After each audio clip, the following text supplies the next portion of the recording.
But you understand, we do have one game left to play. Hey, fantastic. Every single one of you. I mean, I'm not just talking about these last 60 minutes.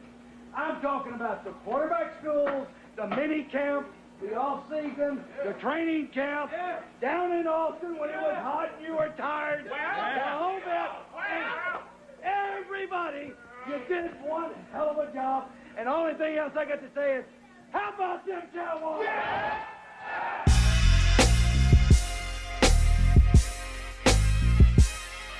Yo, Cowboy fans only. Yo, look, this is for the Cowboy fans. Eighth wonder Jerry's World, yeah, we crowd those stands. Dak, he gon' spin it like a fan. And you know ID coming with it, Coach Quinn got the plan, yeah. This is for the Cowboy fans. Eighth wonder Jerry's World, yeah, we crowd those stands. Dak, he gon' spin it like a fan. Yo. And you know ID coming with it, Coach Quinn got the plan. It's time to eat, off tackle or the sweep. Behind Teron Collins, ain't no problem feeding Zeke. And Dak lick his chops when he see D Lamb deep. You know 88 tradition that repeat. Coop route like Irvin, watch for Cedric in the slot. See us try to gallop to the end zone, they can't stop. Dalton up the seam, Jarwin carving up your team. Tony Pollard, X Factor, Kellen Moore with the scheme. We applying pressure with Lawrence and Gregory. QB's getting sacked, can't relax, rehab therapy. Micah got a hit list, Jalen Smith hit stick. No escaping, Leighton got him. Trayvon with the pick six, dig that. Kazi go kamikaze, the defense is solid. Find me in Dallas at Jerry's Palace among stars. Screaming Cowboy fans only, yeah. Screaming Cowboy fans only. This is for the Cowboy fans. Eighth wonder Jerry's World, yeah, we crowd those stands. Dak, he gon' spin it like a fan. And you know ID coming with it, Coach Quinn got the plan, yeah. This is for the Cowboy fans. Eighth wonder Jerry's World, yeah, we crowd those stands. Dak, he gon' spin it like a fan. And you know ID coming with it, Coach Quinn got the plan. Shout out J Tuck. Subscribe to his YouTube page, Cowboy Fans Only. CowboysFansOnly.com for all your merchandise. Cowboys stand up.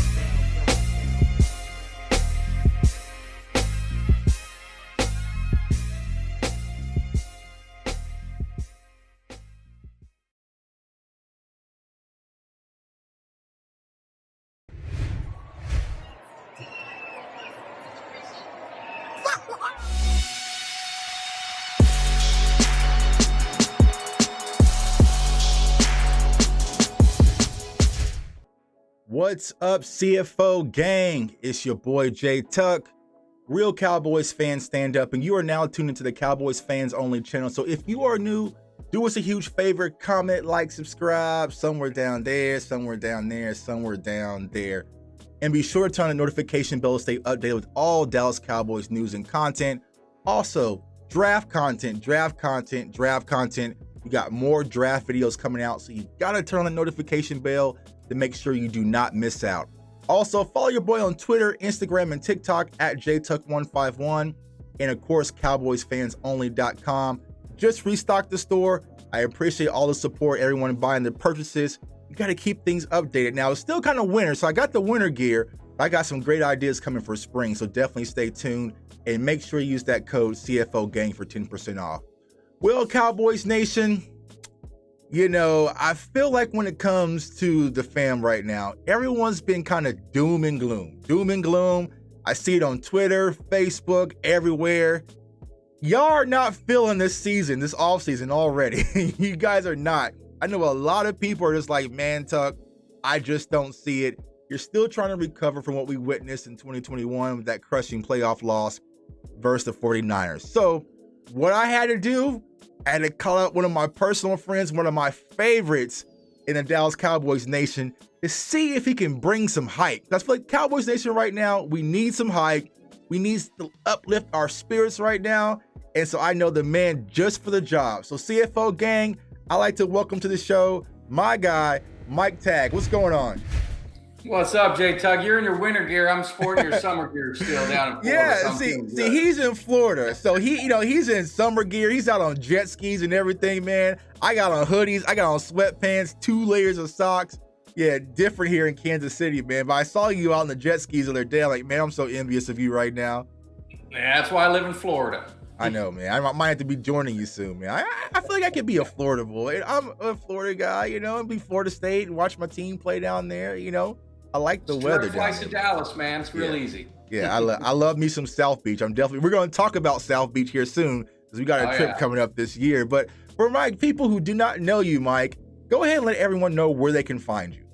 Well, I appreciate it. You can find me at mtag1993 on Twitter, Instagram, YouTube at Mike Tag. I just started a podcast. Me and my high school buddy. We're doing some fun times with that, having a good time. And then TikTok, you can also find me at mtag1993. But I don't know about you, Tuck, man. I get shredded on TikTok, so I don't know how much longer I can take that. Man, TikTok is a weird platform. Now, I'm gonna be honest with y'all. I only started TikTok because of my daughter, because the kids are all in TikTok, dancing and stuff. And we were joking. I was like, I bet I can get more followers than you on TikTok. So I started TikTok as a joke, but all of a sudden it caught fire. And I was like, all right. And so I get so many TikTok comments now, and I feel bad because I don't respond to any of them. Like, there's a lot of trolls on TikTok, a lot of kids. And it's just like, I get enough of it on Twitter and Facebook. I don't need another platform. So I might just find a high school kid, like, hey, you want to run my TikTok and comment with all these people and troll back and forth. But, TikTok is a great platform if you know how to use it. Like, it was probably a week ago or 2 weeks ago, I realized inboxes is just my messages. It's not my I'm getting old, Mike. I'm getting. No, I know. I've been called every name in the book, especially after the Cowboys. Whenever we lose, especially that playoff game, I had to stay off social media for about 2 weeks. I still get messages about some of the videos I did from from the end of the season, and we're already a month, month or so. Super Bowl's over, all that stuff. So let's go ahead and dive into that. So we were at the game, San Francisco playoff game. We had high expectations. We know what happened. Have you recovered yet from that loss? Are you still just not sitting well with you? Well, what hurt the most is, after that loss, of course, the pain. I was in shock. I thought we'd win. I thought it'd be a tough game, but I figured we'd pull it out. And just the way they played, didn't show up, just laid an egg is all you could say. And then you watch the Super Bowl and you see the teams in the Super Bowl, and that just puts salt on the wound. It's a wasted opportunity. And it's no disrespect to the Rams or Cincinnati. They earned it. They got there. Mm-hmm. But when you see those two teams play and you look at our roster and you look at what we had, it was just a wasted opportunity. So really the Super Bowl made it worse. It brought it back. Yeah, and I think that's how it was for me. Granted, I like Cincinnati. I love me some Jamar Chase. I like a lot of players on that team. But I felt like I was a hater because I'm sitting back are you kidding me? The Bengals are in the Super Bowl. You see Joe Burrow get sacked 9 times in a game and they're still winning. It just doesn't make sense. And so from a Cowboys fan's point of view, you just feel like maybe you just got to be lucky. Talent and that's why I can say I went for the Rams, because at least I can say this season made sense. Seeing the Rams win the Super Bowl is okay, they went all in. They had abundance of talent. They went and got their quarterback. They did what they had to do. They won the game. But if I was sitting here today, Mike, and the Bengals are getting ready for their Super Bowl parade, I don't know what to tell you, because the offensive line was horrific. Their defense wasn't the best. Joe Burrow had a QBR of 42% through the play. I was nothing would have made sense. Questionable play calling that we're always used to. Second guessing that, during the game, and some of the, the decisions that the coach made, and they had a shot to pull it out. And the questionable stuff will come in the end. But I don't know what they were thinking on that last drive. But they were fun. They were a fun team to watch in the playoffs. But talent, man for man, on those teams, I just felt we were better. Across the board. And I think that's the hardest part to digest, right? If we didn't have Dak or Zeke or somebody was hurt, or you're missing, Zach Martin, we would have had something to be all right, that's the reason, right? Because I feel like Cowboys fans, we always need a reason. All right, we didn't have this, right? But we had a fully healthy roster. Everyone was out there defensively, offensive side of the ball. Everything was set in order to go. And then the 49ers just punched us in the mouth. And I feel like this is one of the most talented teams I've seen in Dallas for quite some time on both sides of the ball. So it's now, where do we go? We have a stacked offense. We had a stacked defense. Micah Parsons, you had Trayvon Diggs, historical type numbers, and that still wasn't enough to crack through the first round. It's like, but again, that's what drives me. That's what drives me crazy is you have that roster, you have that team. We're young, you got a core together, and it's doom and gloom. And we're all talking about, this, it's going to get blown up, and these guys are on a downward spiral. I don't necessarily see it. I know there's, we'll get into some of the stuff that we got to work. I still think the core's there, and I think they've got some advantages with the division because I don't think the division is still up to the level. It's going to buy us maybe some extra wins to get us through. But it's the Cowboy Nation's crazy, man. It's feast or famine, and right now we're in famine. Yeah, I agree. I think Cowboys Nation, like, in all fairness, we're just exhausted, man. I think, it was a long season of, like, are we that team? We kind of saw glimpses of it, and then we didn't see it. And then for just you guys are done. Home playoff game. It wasn't the fans' fault. We were both there. We were up doing our thing. And we just sat there. Like, I don't know about you, Mike. I sat there in the stadium just like numb. Now, I wasn't going to cry or anything like that because I didn't want to end up a meme like some people, but I just sit there numb, just like, and people were like, oh, you want to come on for a post-game show? Absolutely not. I am done. Like, I went out, had a few drinks, had dinner with my moms, and I was done for the night. Like, I don't want no more football, but I never got out of that stadium so fast. Oh, we had plans that we're going to go to Texas Live. We're going to do all this stuff. And as soon as it ended, it's like, get me the hell out of here. Yeah, if man. I could have got on a flight that night, I would have got on a flight. But it's like they had said, and this is what hurts the Cowboys. In the big games, the stars got to be stars. And the stars weren't stars that day. And they paid a price because for as bad as everything was, we had the ball with a minute 50, 3 timeouts, whatever it was, to go down and win the game, and they didn't do it. And that's when you need your stars to step up, and for whatever reason, it just didn't happen. Yep, and that's the frustrating part about watching the game on Sunday. When the Rams needed to play, when everything kind of hit the fan, you know what? I'm going to Cooper Kupp. If I'm going to lose, I'm going to Cooper Kupp. Aaron Donald wanted to make a play and make a difference. I said, what the biggest mistake that the Bengals did is when that guy shoved Aaron Donald on the sideline, it raised him to a whole nother level, man. Woke up a bad man. Yeah, I was like, all right, man, you should have left him sleep, man. Let's sleeping dogs lay. But Aaron Donald woke up and made things happen, and that's what you need. You need your superstars to make plays in big moments, and we had so many, and just like, it's...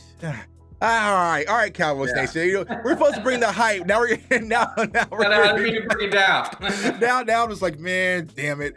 But yeah, we're gonna bring some hype, man. Try to talk some sense into this 2022 season. Salute to everyone in the chat. I see my guy Doug. I see my guy Eli. What's going on, Kendra? My guy Mike. What's going on, Chris? What's up, everybody? So bring your questions. We're definitely gonna answer that. Now, I will say one of the things that set me off on Sunday, Mike. Right, moments after, I don't even think that they gave out the MVP trophy yet to Cooper Kupp. The Dallas Cowboys released a hype video. and I'll say this in all fairness to the Cowboys, I liked the video, like the editing and the idea of the video. I liked it, the production value of it, but it was just the wrong time. It was just the wrong time, and like Cowboys fans, they're still going after the headquarters, the mothership, about that video.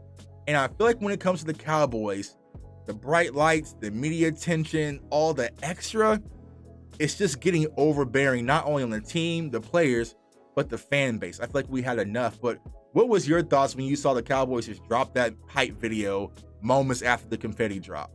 I was surprised, and I saw it, and I was like, it was doing the countdown and this, and I had the volume down, so I wasn't sure what it was, and I turned it up, and they do a great job. I'll give them that. Their marketing and their editing and their videos. I mean, all their stuff is top notch. Timing was terrible. I mean, it sucked, and I think it's something they could have waited till maybe draft, get some momentum from the draft and maybe build off that. But I think they don't have a pulse of Cowboys Nation, and the pulse right now is there's still a lot of anger. There's still a lot of people upset. There's still a lot of people pointing the fingers at the owners, at the coaches, at the players. I mean, there's enough fingers. They're going everywhere. No one's been untouched. That I just think whoever was making their decisions, didn't really have a good pulse of of the fan base to put that out right then and there, especially after the ending of the playoffs and you see these two teams in the Super Bowl. It was bad right. timing. And that's my question is like, I know they hear Cowboys Nation because we are loud. Like I know the social media team and the production team, like Eagleton and all those kind of people, they're on Twitter, so they know the pulse of the nation. So why don't they really read the room? And it goes back to the early in the preseason, right? They dropped the hype video, but it didn't include Dak Prescott. So it's like, what are you doing? Like, there's no one like overseeing this. Like, hey guys, maybe you want to kind of chill out because one, a lot of these guys that you're showing, they might not even be here next year. So that's a huge question mark.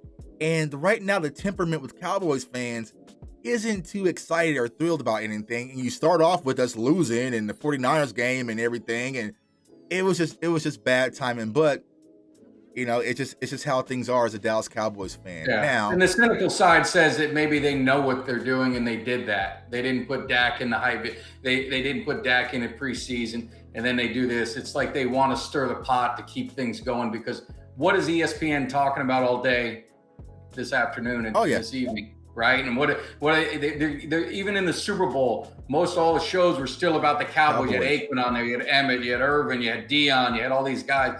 And so it's almost like they know what they're doing, but it gets us upset as fans because we want to win. We want to be focused on the team. We don't care about the outside noise. Mm-hmm. Give us a championship. Then let's start all the craziness again. And you can buy another 10 years of doing that stuff. But we need to win now. Right. And I think that's where the people are, the fan base has kind of reached the point. We need some consistency. Like I think it was yesterday, actually, someone tagged me in it. And Undisputed, one of their topics was, can the Cowboys dethrone the Rams next year? Like, why us? Why not the Chiefs? Why not the Bengals? Why, but it's just us, because those headlines and Jerry in this organization just feeds into it and they just toss it at us. And I feel like I said, Cowboys fans are just tired. Like, I don't care about all that. Just win. Let's just win. Like, if we have a quiet off season, no media attention, we're just flat out boring and we win, I'm perfectly fine with that. But, it just is what it is. My guy Eli says, I still rep the Blue Star no matter what, but yeah, I'm still mad our offense never stepped up. Yeah, and that's the thing. Like, a lot of Cowboys fans were like, oh, if you're not a Cowboys fan, jump off the ship. I'm like, no, I'm never going to jump off the ship.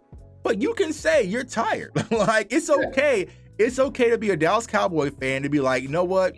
I am not satisfied by what happened this season, and I'm tired, and I want something to change. You can do that with anything, so your job, so absolutely. And here's the thing I tell people is I'm a Cowboy. I've been a Cowboys fan my whole life. So I'm 46. As long as I can remember, I've been a Cowboys fan. Most of my time at Cowboys, as a fan, they've been losing.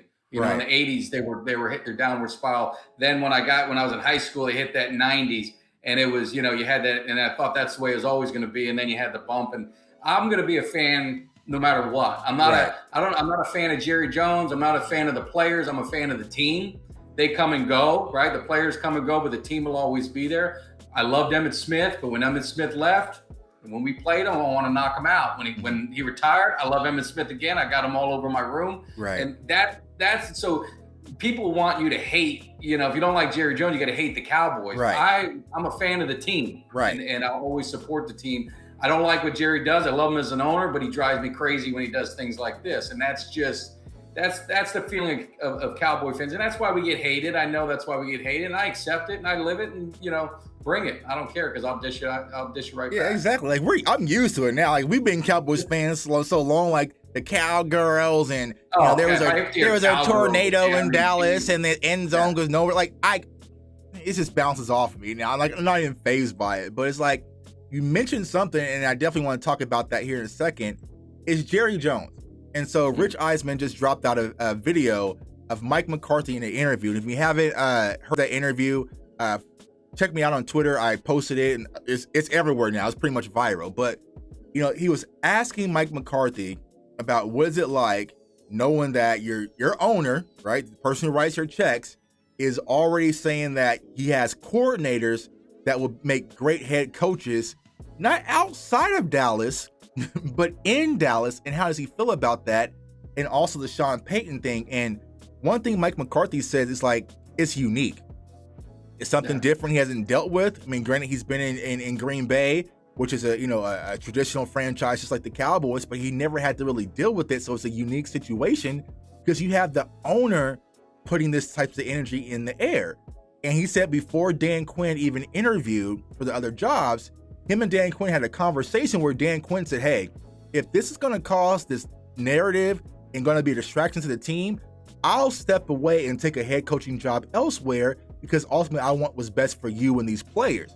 And it's like, it's so crazy, Mike. I'm sitting there like, why do we have to deal with this? All because our owner opened his mouth on a radio show in an interview. Like, Jerry cannot just maintain himself and be quiet. I watched the Bengals. I mean, yeah, when the Bengals won the AFC Championship, the guy comes out, holds the trophy. I'm like, who's that guy? That's the owner. I never seen him before. The Rams owner, when he came down for the Super Bowl. Oh, wow, that's what the Rams owner looks like. But for us, our owner and his ego is always overshadowing the production on the field. And I feel like for Mike McCarthy, it's making him uncomfortable. What was your thoughts on that interview? No, it was a stupid thing to do. And it's just unfortunate because this is all people are going to talk about. Mm-hmm. So this is all that we're going to hear all season. This is all it's it's just complete more distraction. And I know McCarthy gets hit a lot, and there's a lot of hate to him. I personally like him as a coach. When you listen to him in that interview, he says everything that I want to hear. Always focus on winning. He doesn't care about the distraction and the uniqueness of what Jerry. His focus is on winning, and that's why he wanted to get Quinn back, and he asked him to come back. But Jerry Jones can't help himself, and he needs somebody. He needs somebody that's going to put him in his place, and that's the problem. There's no one there to do it. Mm-hmm. Stephen Jones, his kid's not going to do it. His other kids aren't going to do it. Rich, who's the PR, he wasn't going to do it. Right. Put me in that position. I'll put him in his place. Now, he may fire me, right. But I'm going to tell him the way it is. And the way it is as the owner is just keep your mouth shut, enjoy it, give the coach the authority that he needs because he doesn't. Right. He didn't do it. He hasn't done it since Parcells. Right. He has to control everything, and that's what ruined it with Jimmy. It's the same thing, and he just can't.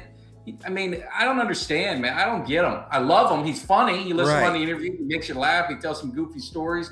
But I just don't understand. He just set this team up in 2022 to deal with constant distraction because anytime something goes wrong, they're going to play that. Right. And I think that's why Cowboys fans have been feeling the way they are, right? It's like, how can I get behind this team knowing if we start off 1-2, Mike McCarthy's going to be looking over his shoulders. Then he has to answer those questions of Sean Payton. Should we move up Dan Quinn right now? Like, with all that circulating in the locker room, plus you always still have Jerry to go to, you can't allow Mike McCarthy to really be the voice of authority.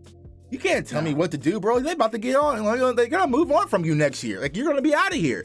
And so you already disrupt the continuity that you have in the locker room just because your owner wants to talk all the damn time. And I feel like that's the frustrating part.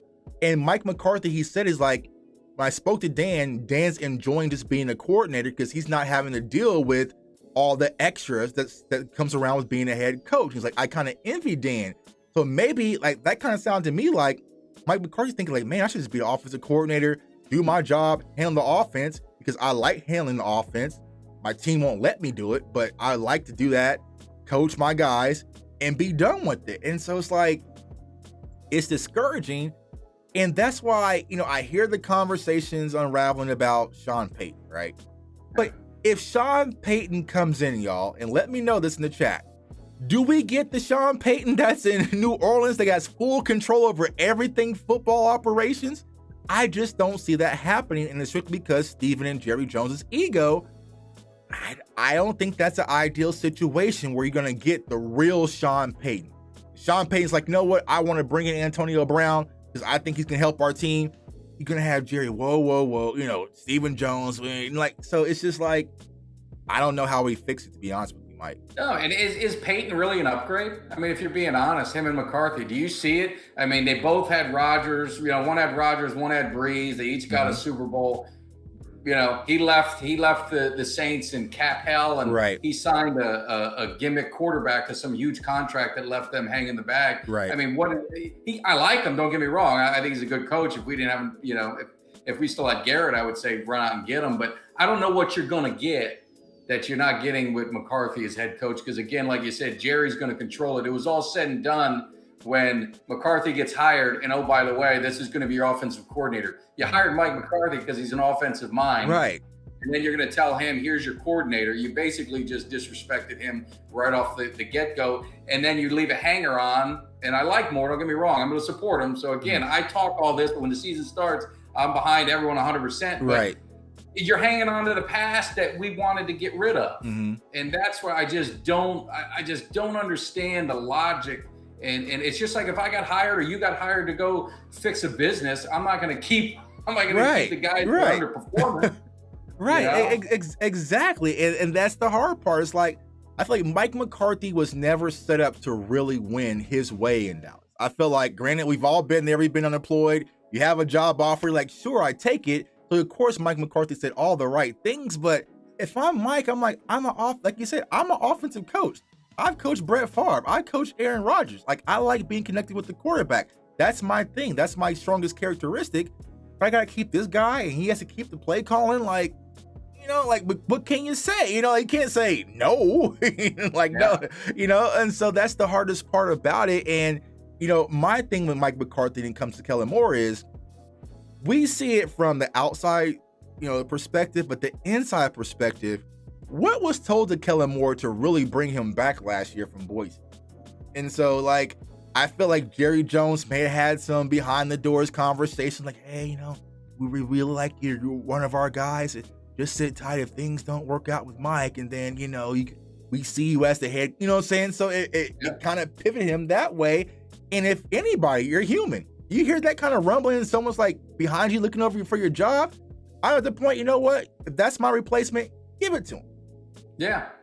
No, it's the same with Phillips. Back in when Garrett, they hired him to be the coordinator, kept him on. And Garrett, I think he had an opportunity to coach the Ravens. I think they actually offered him a job. He turned it down to stay with the Cowboys. I mean, you knew what was going to happen. Right. And a lot of people, again, I'm not, I love T.O. I love him with the Cowboys. Mm-hmm. But he's looking more and more right as the years go by, when you start seeing all these things unravel, the continuation. And even Des Bryant, he said some things in the past, with some of the coaches and with Garrett and with that whole thing. And I just focus on football. You got the talent, we got the roster, we got the players. Focus on that. Right. That's it. On the field. In case he says Jerry is the problem, period. Yeah. And here's what Cowboys: Jerry and Stevens, because Stevens just as part of it as Jerry is, if not even more. But it's just like, I think that's the frustrating part.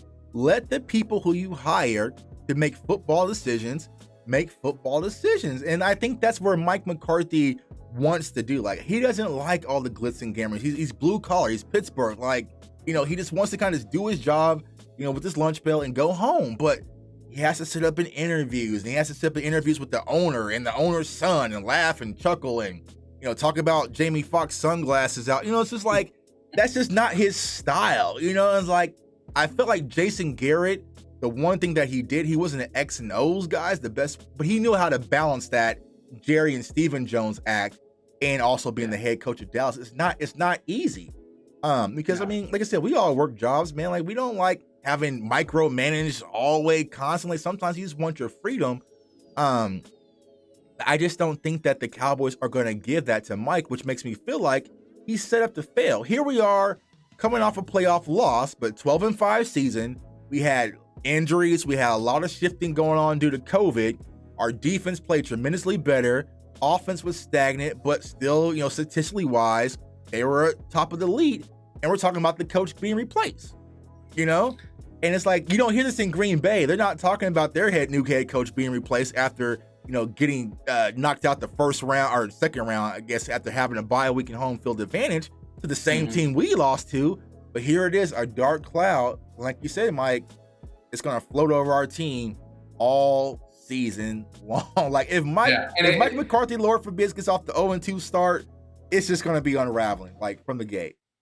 And it's really too bad, because I think what McCarthy did, and I don't know if he gets enough credit, but I think the culture of the team has changed, from the Garrett mentality. This team, the culture, the glitz and the glam, they were a blue collar team. They were a gritty team. The defense was down and dirty. I mean, they redid some of the roster. They brought some guys in that, that were blue collar players, and I think they're getting there. And like I said, they were disappointed, but the core is there. So he's changed that culture. And then I think what Jerry did, and what we'll see what happens. But I don't know. It's upsetting. I'm still puzzled by it. But I know the players, because I've seen all the interviews and I've seen all the stuff. The players love McCarthy. They love Quinn.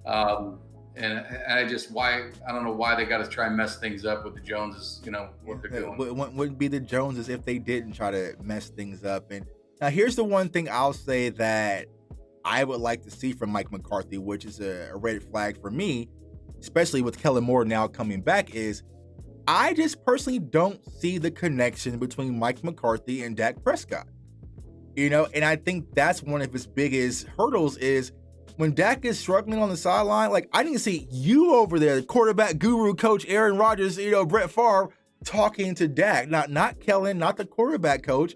I would like to see that involvement, but I kind of heard Dak say and other quarterbacks say that Kellen is the one that's helping with the game plan. He's helping implement. Like, he's more hands-on with the quarterback throughout the week. And I'm just like, it comes down to the office space with Mike McCarthy. What is it you say that you do? So if you're not implementing the game plan, you're not working directly with the quarterback, you're not the best in clock management, the defensive court, so what are you really hands-on with this team to make the Cowboys sit back and say, we can't move on from Mike because he brings this value? I feel like from the Cowboys standpoint, they're thinking, I have my quarterback coach, I have my coordinator, I have my defensive coordinator. Like, we could bring Kellen in, and now you have Kellen or Dan Quinn back. You can kind of help Kellen, along the ropes if need be, and kind of fill that voice in the locker room. So, maybe Mike McCarthy is really expensive. Well, I don't know, but I like to see Mike McCarthy more hands-on.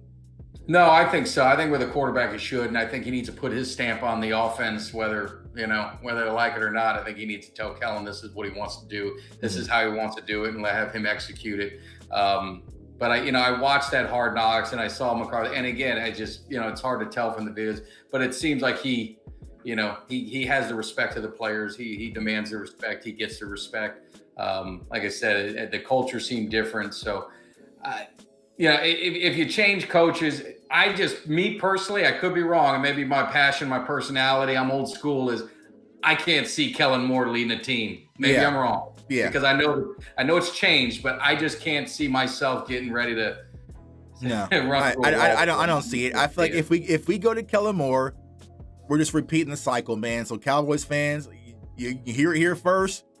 It'll be another 10 years of just, kind of just lethargic, 8-8, playoff appearance here and there. I just don't see Kellen Moore lighting a fire. And it's just like, we saw it in this season, primarily with the offense. It's just like, there was never that shifting gear with the offense. And we all sat back, though they were putting up numbers, though we had 40 burgers versus the Eagles and the Falcons, when it was time to really gut check and play against a team of the caliber of the Chiefs, play against a team of the caliber of the Cardinals and so on, there was nothing there from Kellen Moore. So what would make me think from a Cowboys fan is that he's going to be the answer. I know we all had this fantasy that he had some magical plays, and for the playoffs, he was going to pull them. Saving him, right? He was saving him for the playoffs. That was a big thing. Yeah, I honestly, man, I would have probably took it a lot better if he would have came out and just trick plays all over the place. Like, all right, so maybe he had tried it, but it was like there was nothing. There was no Philly special. We saw it twice in the Super Bowl. Nothing from Kellen Moore. And so it's just like, I think Kellen Moore is a play designer. I don't think he's a play caller. I don't think he can lead and rally this locker room to the way that the Dallas Cowboys types of players need to be led. It's a difference. It's a difference. Like, you have to have a different focus. I just think it's Jason Garrett 2.0, but Jerry never wanted to move on from Jason Garrett. So if he can find someone who reminds him of his prodigal son, I think he's all for it. But you gotta think about it, and it's so true. Is every team, when they play the Cowboys, it's their biggest game. Right. That's their Super Bowl during the season, and you can see it. You could feel it. We were at the Broncos game. We were at the Raiders game. You can see that they want to beat the Cowboys. I was watching the Super Bowl interviews, and it was Clayton Kershaw was talking about Matt Stafford. They played Little League together and this and that. And Matt Stafford, he was of all the games, playoff games, everything he's done in his career. The one example that Kershaw went back to was when he played the Cowboys. The way that I saw him and the focus and and the whole thing. Every team is good. We're going to get their A game. Mm-hmm. So we need the coaches to coach them up to be ready for the A game. I don't care if they're 2 and whatever, if they won 3 games, 4 games, or if they're the defending Super Bowl champions. We're going to get every team's A game. That's just the way it is being a Dallas Cowboy. It's the life we live and it's the path they chose. So the coaches got to be prepared. And that's what's disappointing is, like you said, in some of those games, especially the flop ones, they look unprepared. Right. Yeah. Yeah. And I agree. And I said this on Twitter and a lot of people got mad at me. And it's like, some of that is the branding of the Cowboys, which people don't understand. So like I said, right, as soon as we drafted CeeDee Lamb, I cried tears of joy. I know other people cried. We were jumping on the roof. Jerry Jones slaps number 88 on his back. He's the next best thing in Dallas before he ever made a catch. There's commercials, everything going on with these Dallas Cowboys players. Now you take a player like Deebo Samuel out in the 49ers, he had to fight, scratch, punch, bleed, do all that to have the season that he had this past season to finally get his respect. So it's like when teams play the Cowboys, it's like, this is the wide receiver you think is better than me? I'm about to show you. This is the quarterback, this is the running back, this is, they take it personal because they feel like they're given everything in Dallas versus having to earn it. And so that's the reason why a lot of people get up to play for us. Primetime games, bright lights, billion-dollar stadium. So the Cowboys have to have that mentality. It's like, all right, we are the hunted. We have to raise our elevation of play every game because teams are coming after us, regardless of who it is. So, but you have to have a coach to create that mindset in-house. And so, yeah. I think they got the player. I think Parsons the guy. He's the guy for him on defense. Yeah. He's still bitter. He's still angry. You see him on his interviews. I think, the sky's the limit for him. So if we can just continue to build around him, I think we can have that mentality. Right. I am a huge X-Men fan. I watch a lot of Marvel cartoons. We need to take Micah Parsons' DNA samples out of his body and inject it to the neck of every Dallas Cowboys player because I see this is the want to win. Like Micah was pissed that he was losing the Pro Bowl. Like that's the type of competitor the Cowboys need. And we just need more. We need more. We need more. We need more. So when I'm watching a lot of this draft content and I'm scouting players, do you really have the will to fight back? Like, because I feel like my biggest frustration with the 49ers game, to be honest with you, Mike, we seen Nick Bosa and so many players kind of call us out how we were soft and they were more physical than us. And for us to not ring the bell, like that's like, they challenged you, say you're not physical. They said their offensive line was kind of soft and have the limitations, and they punched the offensive line in the face. It's like, where's that will? Where's that fight? Micah can only do so much. And so blue collar players is what I'm looking for this draft, y'all. So I want someone who's nasty, vicious, and willing to compete. And I think we need to change the culture one by one, but Micah can't do everything himself. No, it was funny on that, not to go back to the playoffs, but right before the game, because, when you're there, you can't really see everything. My son texted me, said, Dad, we're going to lose the game. And I texted him, why? He goes, I could just see the way the Niners came out and the way the Cowboys came out. He said, we're going to lose. And they had that fire. They looked ready. I didn't see it because I was there. Right. So I didn't want to watch the replay. So I don't know what happened.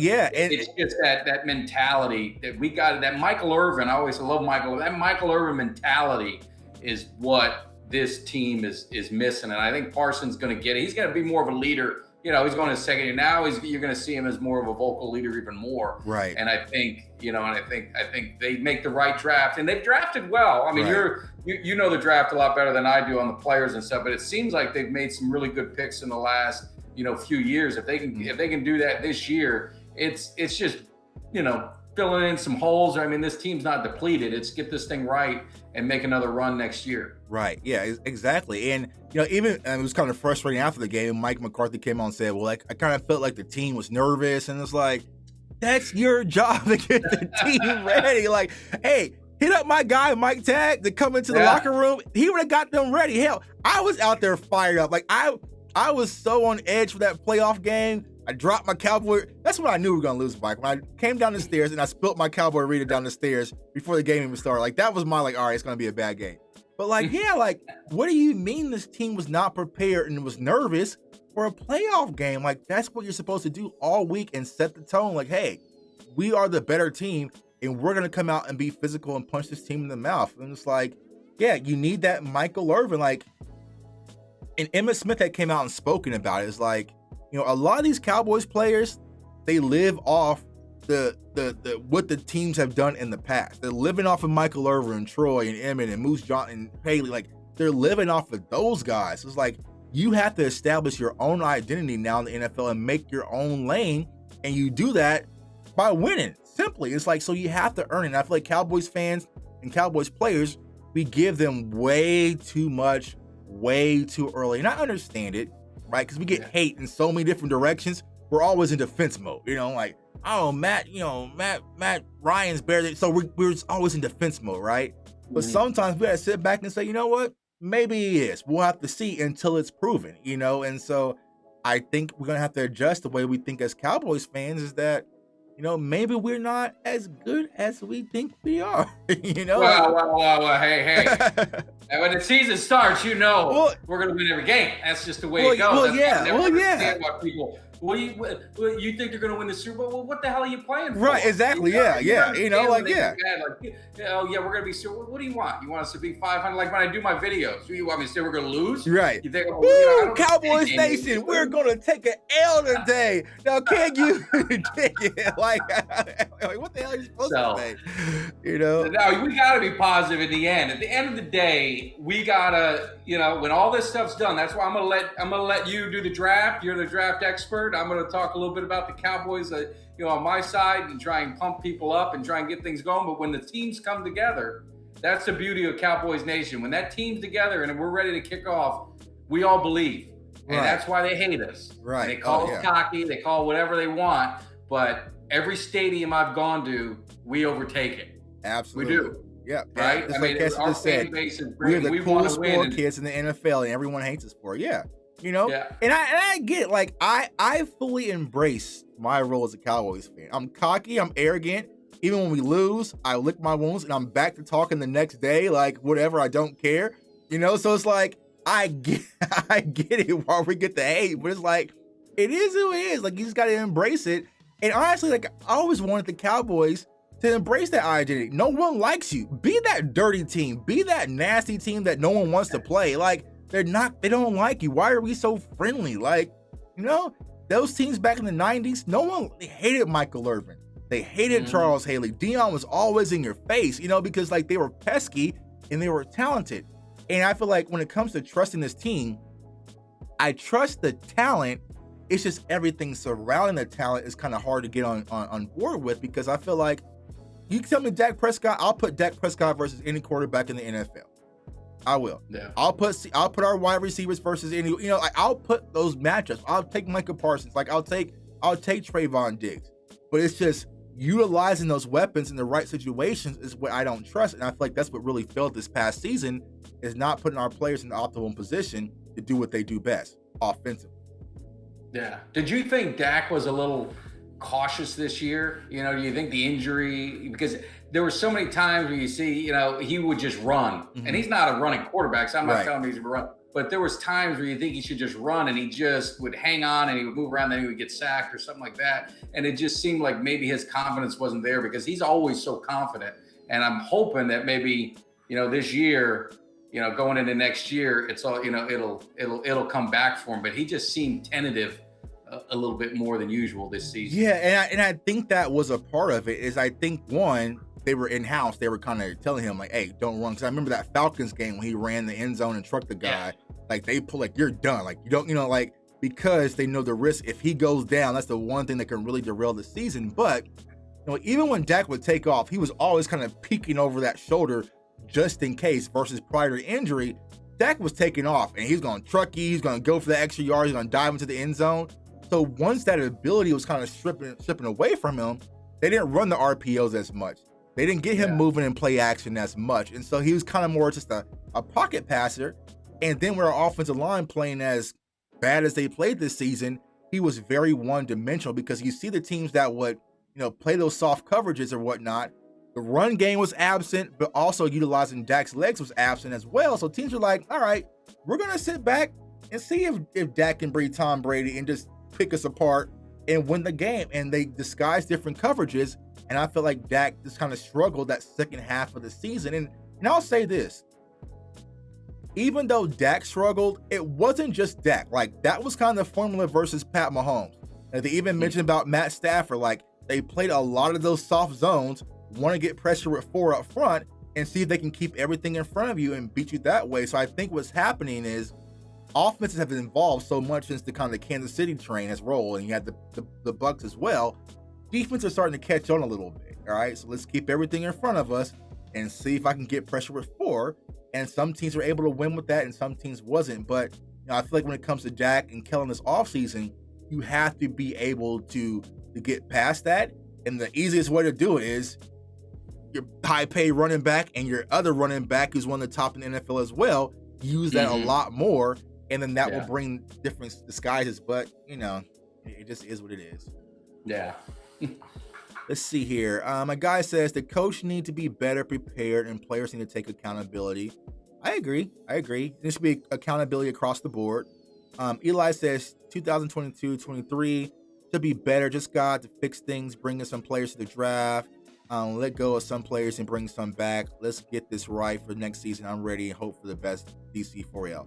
Yeah, I agree. Just like Doug said, DC4L, not going anywhere. That's what people don't understand. Like, me, this guy, you guys in the chat, we're not going nowhere. Like, you know what I'm saying? Like, we might talk our frustrations, sometimes you're a parent and you're married, you might be frustrated as hell at your kids and you might yell at them, scream at them. I'm still going to be their parent. I'm still going to feed them tonight, even though you pissed me off a little bit, and so that's what it was the Cowboys. Like, you pissed me off a little bit. Hell, for Valentine's Day, my wife got me a gift card to the pro shop. I've been online looking at what, so it's just part of it. But you would be remiss not to have some types of frustrations going off what you've seen and just some of the things that are kind of looming going into the 2022 season. So, Mike, I'm going to ask you this question about the roster. Give me 3 core guys who's a must that we bring back to continue this thing rolling from this season to next season, as far as free agency is concerned. As far as if they're the free agents we have? Yeah. I think Curse. I think you got to bring Curse back. I think you got to bring Gregory back. And then I think, you can't have everyone because of the cap. I would say Schultz would be the guy that you want to have back. I don't know how the money's going to be with tight end, if we can, draft one and do that. But I think on defense, we got to maintain. Defense wins championships. Mm-hmm. I mean, you saw it, with the Rams when it came down to nut cuttings. It was, Donald Miller. Right. They showed up, right, and you don't want to lose those pieces. And I think Gregory, he and if you look at it, he didn't have a huge year because he got hurt, but he was an impact player. He was impactful, and I thought Curse. I think he was solid in the secondary. And we haven't had a safety for a long time. Man, long time. Like, Curse was he was a godsend, to be honest with you. Now, I like Randy Gregory. I would want to bring Randy Gregory back, but my concern with Randy Gregory is what's the price on it. I feel like if he's anywhere over 10-ish, because I think what Cowboys fans are kind of leaning our hat on is like, hey, man, we've been loyal to you since all the issues, everything going on. We've been by your side. Cut us a deal, but he ain't getting any younger. I know there's going to be some teams that are going to kind of come his way with big offers. Would the Cowboys match it? I don't think so. So it's going to pivot my next conversation. Since Gregory is one of your guys you have to bring back, if that means possibly of losing DeMarcus Lawrence and keeping Randy Gregory, would that be a situation option that you would consider? Or do you think that Randy Gregory isn't the primary focus? Just keeping DeMarcus Lawrence in the house should be the primary focus for the defensive line. Well, again, the cap probably has a lot to do with it and the salary. Yeah. I think Tank I think he was impactful, and I think he's a dominant, DN. So, I mean, I wouldn't want to part ways with him. Gregory was good in spurts, like I said, but the inconsistencies, off the field, he's been good the last couple of years, but you just don't know. And if you go with Gregory and you drop Tank, and then Gregory has a mishap or something happens. Now you're really in trouble with Tank. I know we got the injury he had last year, broken. That was a freak thing. Right. But like I said, when he came back, it was, he was solid. But to your point, I'm hoping Gregory remembers when he was a lot of trouble in return for money. They re-signed him and gave him an extension and gave him a bonus, so he had some money in his pockets. Right, like Eli said, $7 million, for a year for Randy Gregory. Yeah, that's workable. But we're starting talking about 11, 12. Like, man, you're killing me, man. Like, we've been by your side, you've been loyal, but I would like to have Randy Gregory and keep DeMarcus Lawrence in-house as well.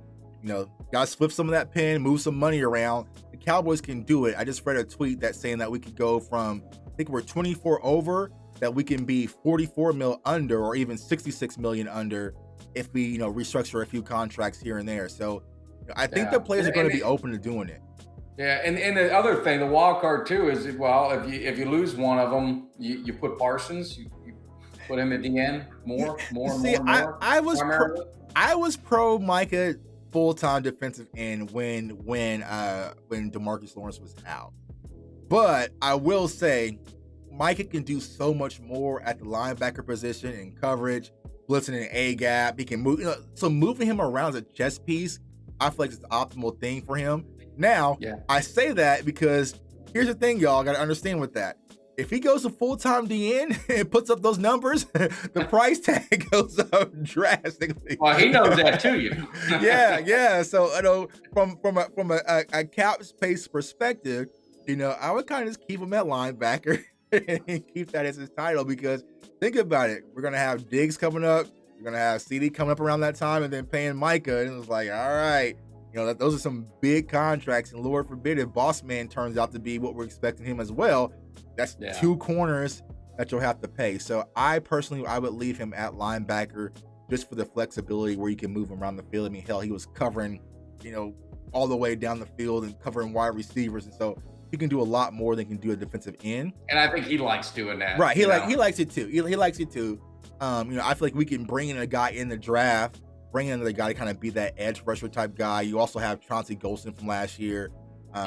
Maybe bring back Dorrance Armstrong here and there, but make no mistakes about it, that's no DeMarcus Lawrence. Like, if DeMarcus Lawrence is gone, you'll feel that presence. I know some people are saying, well, we did fine when he was out. Yeah, but look how we did when he came back. Like, especially with the run defense, which is definitely important. So we'll see.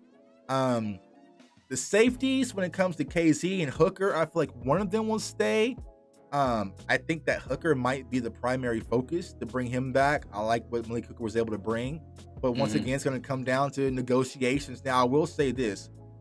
I'm more optimistic about a lot of people returning from defense now that Dan Quinn's going to be back home. So I felt like if Dan Quinn was gone, I feel like J-Ron Curse was like, you know what? I made my money. I'm gone. Like, a lot of these players on one-year deals, like, all right, had fun.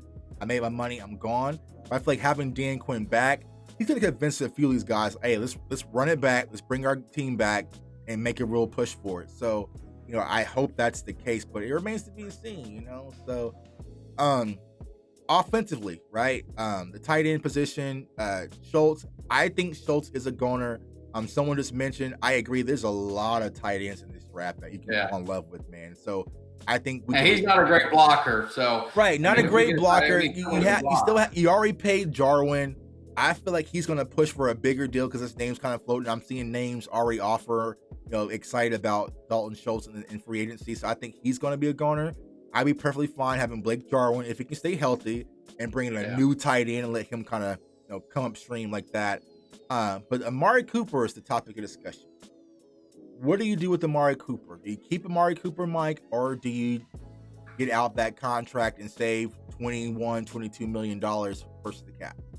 What I would say with Coop, and I love Coop, if they're not going to use him to his ability and let him get the targets and be able to be the difference maker on the field, paying him $22 million for 800 yards, right? I mean, that's just not a sound business decision. Now, I'm saying that because I'm blaming the organization. I'm not blaming Coop because he's talented enough to be a top receiver. He should be getting a hell of a lot more targets. He should be getting a hell of a lot more catches than he is. And he's just, for whatever reason, I just don't get it. I don't understand it. He had to go into the media, which, he's the quietest guy, on the team. For him to go to the media and voice his displeasure, and then all of a sudden he's getting all these catches, now they find a way to target him. I just don't understand.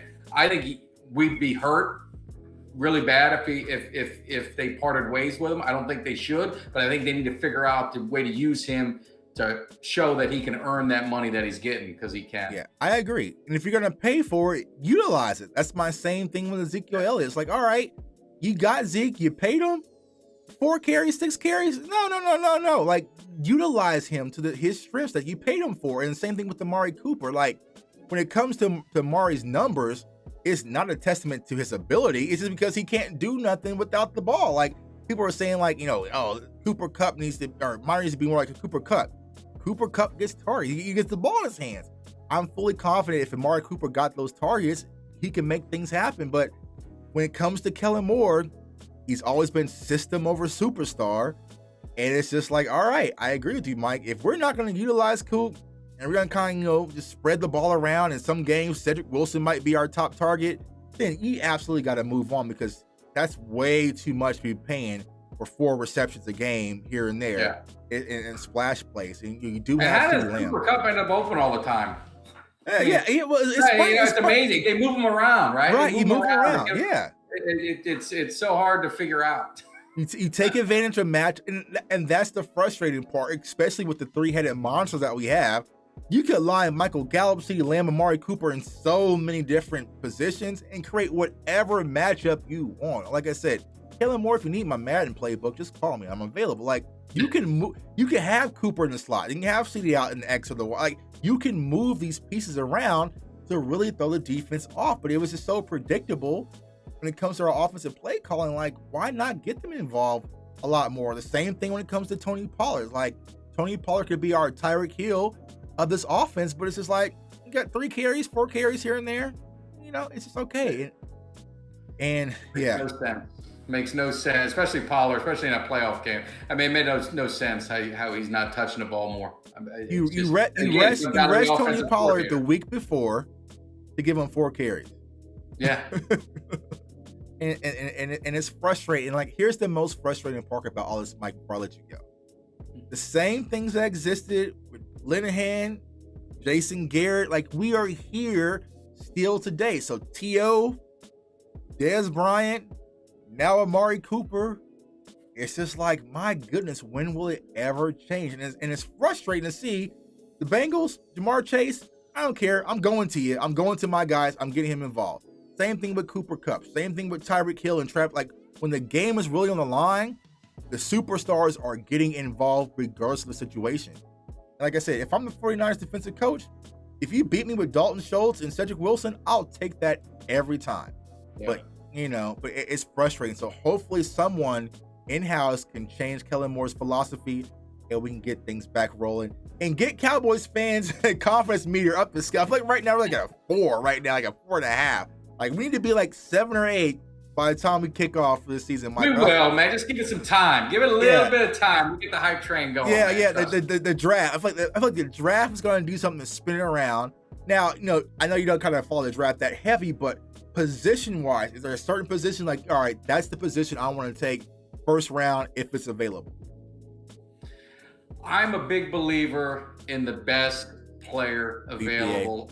Take it the first round. I mean, I just think, that's how you land CD and that's how you get Parsons. Position of need. I mean, obviously offensive line, we got pushed around. The center got pushed around.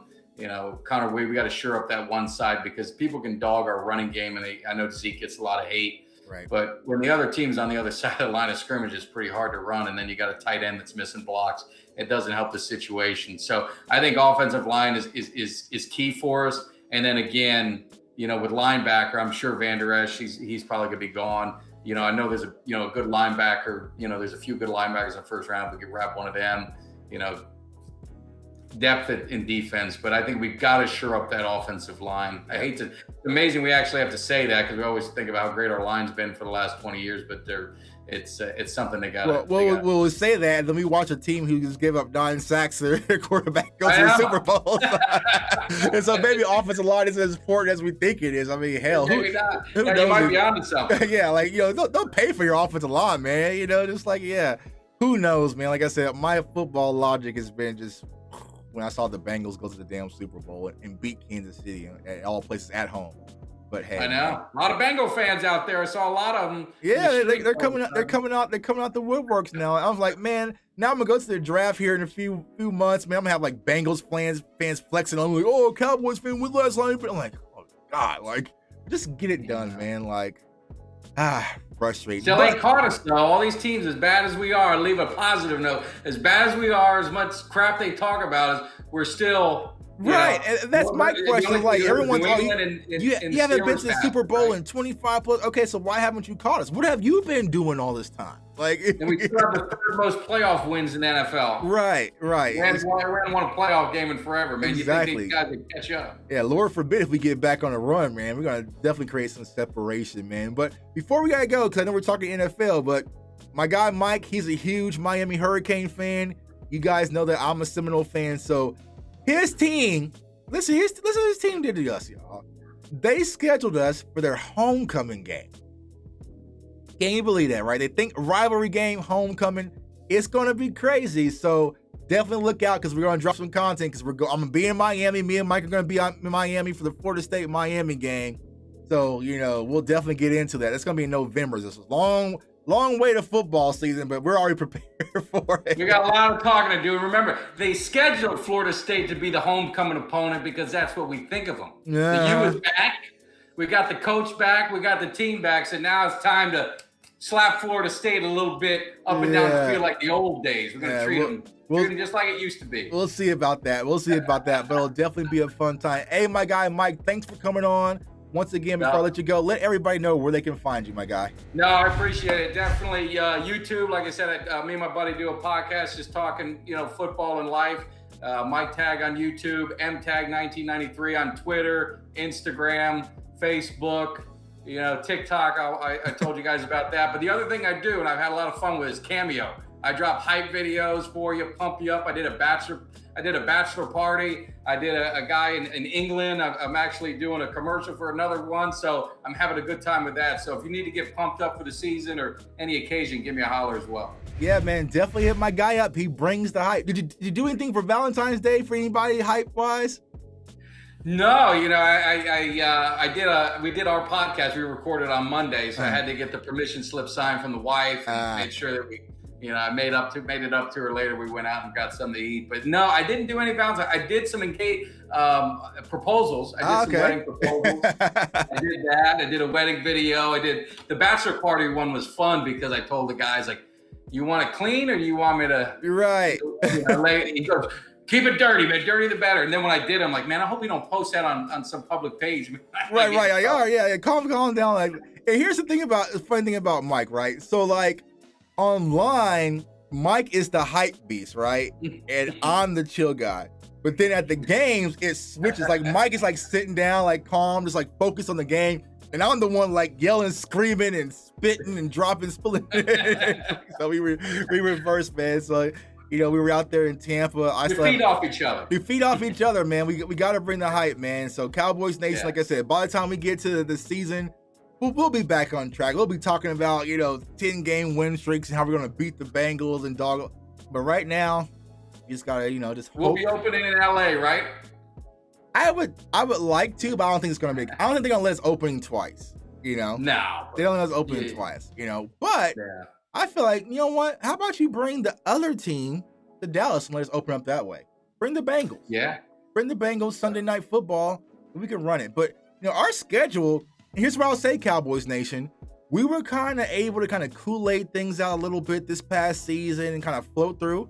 Our season, this season coming up, we'll know if we're pretenders or contenders. Like, you have the Titans on the schedule. You have the Rams. You have the Bengals. You have the Colts, even though they might be getting rid of Carson Wentz. Like, you have some, the Packers are back on the schedule. So it's like, we'll know if we get to those 4 to 5 games, like, all right, we lost the Bengals, the Rams, the Packers, like tight, like, all right, like, cool. Let's focus on draft early. But, so we won't be able to hide as much. And I think the NFC East is going to go up another notch as well. And so it's only so long, y'all, before that NFC East gap eventually closes. Because, I mean, Lord forbid if someone makes a move for Russell Wilson, it's like, all right, they can be on our trail. So the Cowboys, I feel like they got to be more aggressive this offseason in the draft and also in free agency and keep things moving. But we shall see, man. So I appreciate everyone in the chat. Of course, follow me on YouTube, Cowboys Fans Only. Hit that like, hit that comment, hit that subscribe, turn that notification bell. Got more draft videos coming out. I appreciate everyone for all the support. Y'all know if I dropped the video, I actually didn't drop the video, I just posted the video, but got to cover the Super Bowl this past week. Great opportunity, and that's a testament not only to me, but to you guys and all your support, man. So we're going up another level with this NFL media thing. So definitely got to tune in for that. Instagram, TikTok, and Twitter, of course, JTuck151, and of course, CowboysFansOnly.com to get your merch, man. I appreciate each and every one of you guys. I want everyone to stay safe, stay blessed, stay encouraged, and go Cowboys.